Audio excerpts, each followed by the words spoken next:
I was like, you know what? Real estate takes too long because real estate, you need a lot of capital. Right. It's capital intensive. Like I had to put 20% down at 385, which was 70,000, 70 something thousand, which today is not a lot, but dude, that's a lot of money. Yeah. And so I was like, okay, what's the faster way of doing it? And that's when I opened up Rise and Grind, which is the very first, the second coffee shop I've opened. Was that your second business that you opened? So real estate agent was my first business, I guess. Then that cafe that failed with the Airbnb was my second.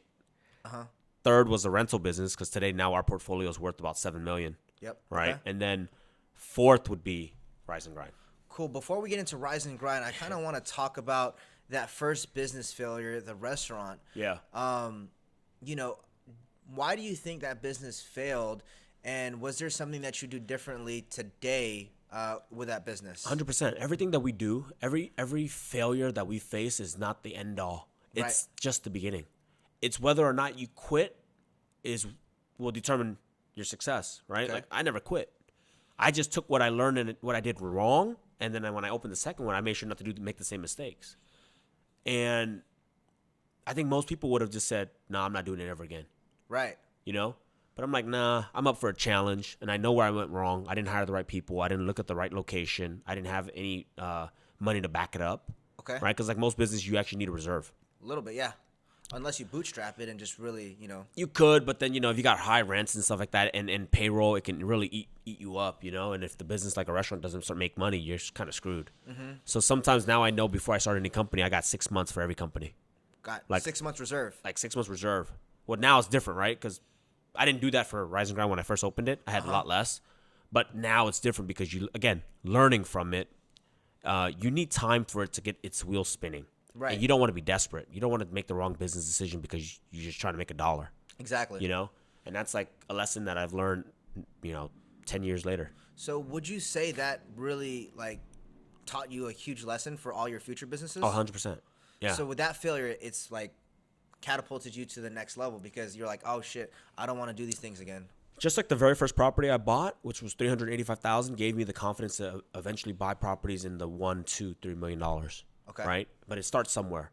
If you tell like a beginner, it's very hard for somebody to go out there and you tell them, hey, go buy a $3 million property. They get scared. Even though a $300,000 property and a $3 million property, there's not much difference in terms of like what it takes to buy it, right? Right. But people need to get their feet wet. Same thing with business. I got into a restaurant business, which is relatively like everybody does it. That's what it's like a cool thing to do. And it got my feet wet. And then it kind of got me more acclimated and more comfortable opening up the second, third, fourth, fifth, sixth, seventh, eighth business, Right. Now with Rise and Grind, how did you approach that business? Because you said you were like a partner in the restaurant business. How did you approach Rise and Grind, and how was that different? Yeah, so now I look for operators. I didn't realize I was doing this before, I was doing it back then. But now that I was listening to Ryan Pineda, right, and he goes, I'm the visionary, and then I hire an operator. So you were the operator at that restaurant? The first one. Got it. Then I realized, no, that's not me. That's not me, because what am I good at? I'm good at sales and marketing, but I'm not so good at like flipping burgers and making drinks and all that stuff. So then I had a good friend named Vanessa and Vachelle. She was already a manager at another coffee shop.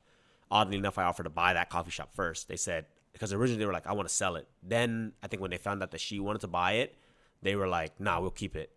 I was like, okay, no problem. So then we went out and looked for another location, and then we ended up buying it up. An existing location that was like underperforming because the owners were just like tired and running some BS. Was that location already a Rise and Grind, or how did you rebrand that though? Like I've seen your guys' coffee shops. I haven't been to it quite yet, but I've seen it. How did you guys rebrand it and the first shop was fucking half-assed. I bootstrapped the whole thing. Yeah. Because it was like $75,000 to buy out the business, and then another, I think $50,000 in new equipment, painting, and like doing the floors. Like if the first shop, I will admit, it's janky as hell. Is it still janky as hell right It's now? still kind of janky because now it's like the business does so well, you don't want to close it. Right. Like I learned that long ago. Like if the business is doing well, don't mess with it. Because if you close it and you remodel, and say it takes 2 months to remodel, those customers are gonna go somewhere else, and then they might become regular somewhere else. So I'm like, yo, don't touch it. I told my partners, like, yo, we're going to do what we can, like paint the floors, maybe paint the walls, like something where I can get a crew in at night and just knock it out. But it's making money, leave it alone. Right.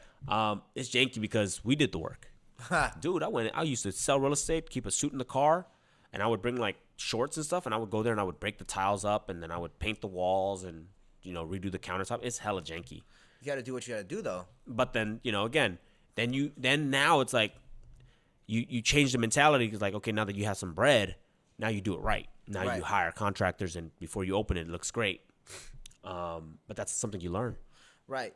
But Now, everybody always wants to be perfect before they start. That's- I'm the opposite. Yeah. Just start, then perfect. that's very true. Yeah. And, when I started my business, I was like, let's just get into it. And I just came into the business not knowing what the hell to do. And then I eventually figured it out. Yeah. Sounds like you did the same thing.